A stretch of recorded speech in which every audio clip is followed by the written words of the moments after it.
En þessi transhugmyndafræði, hún gengur svolítið út á og það var sérstaklega hörð umræða þetta í síðasta haust, í september, október, þegar að kom upp þessi umræðum námsefni sem smitað af þessari hugmyndafræði inn í skóla og ég tók þátt í því og aftur var allt brjálað í skólanum af því að þarna var ég að gagnrýna að kennsluhætti eða kennsluefni sem að mér finnst alls ekki eiga heima í grunn- og leikskólum, ég var aðalega að tala um þá, ég meina í framhaldsskólum þá þetta orðið svona, þú ert millitækt ára 20, þú ert svona hálffullorðin og ef að áhugi að kynna transhugmyndafræði til dæmis undir formerkjum kynjafræði, nú þá það svona alveg svona það má alveg ræða það en að hafa þetta í grunn- og leikskólum þar sem eru plaggat uppi og við erum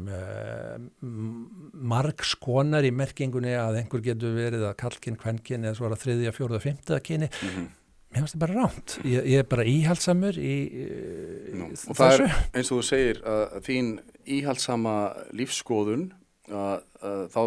getum við ekki talað um að fólk eigi að sýna því eitthvað umburðarlyndi. Nei, alls ekki heldur sko þín lífsskoðun per se að hún óumburðarlynd gagnvart einhverjum sem að halda fram einhverju sem að bara fyrir korter í síðan í mannkynssögulegu tilliti var fjarstæðukennt bull. Algjörlega. Þannig að þetta orðið mjög öfusnúið og umburðarlyndið sem að við erum að tala um hér þá orðið svona einhver andhverfa. Algjör andhverfa, þetta svona umburðar fasismi málu kalla þetta því að eitt sem að tók eftir, það var aldrei neinn umræða, menn ég sagði við kennara, nú ef við viljum ræða þetta, höfum fundum þetta og svo framvegis. Nei, það má ekki ræðum þetta, þá að fordæma þetta, ég á ekki að hafa þessa skoðun, það bara rámt að ég hafi þessa skoðun og þá ekkert spurt hverja skoðanir eru og hvers vegna þú ert með andstöðu við það sem að við erum búin að samþykja í merkingunni kennarar sem eru mikið til vinstri menni eru búin að fallast á þetta og þetta orðið svo slæmt að ég fekk símtal fyrir svona hálföðru ári frá kennaranema sem að ég þekki ekkert, stúlka sem að hringdi í mig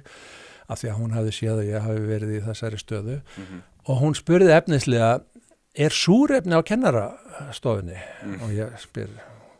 súrefni hvað átt við? Menna þurfa allir að hugsa eins eða færða að vera í friði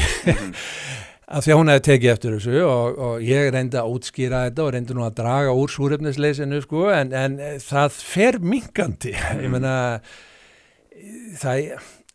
og svo heldur maður að núna séu öfgarnar komnar á þann stað að hljóta að koma einhvers konar svona pendullin sveiflist tilbaka og kannski það bara eitt lítið dæmi ekki frá Íslandi Tony Blair sem að flesti þekkja sem fyrrverandi forsætisráðherra Bretlands og hann kemur núna í fjölmiðlum fyrir 2-3 dögum og segir ég skil ekkert í þessum vandræði með kynin það liggur í augum uppi segir hann að konur hafa sköp og karlar getnaðarlim og þannig fyrrverandi forsætisráðherra Bretlands að segja eitthvað eins og þú sagðir áðan, fyrir 20 árum akkurat að segja einhver svona hversdagslega hluti en stjórnmála umræðan og svona menningar umræðan orðin svo svona terroriseruð af réttrúnaðanum að það má ekki segja svona bara hversdagslega eðlilega hluti af því að einhver gæti móðgast og einhver sem segir mér líður nú þannig að ég sé af 7. kynnu en sko, fólk má trúa hverju sem það vill hvað sem en svo til eitthvað sem heitir hlutlega staðreyndir það eru 2 kyn sumir segja þessu fleiri en það aldrei bent á það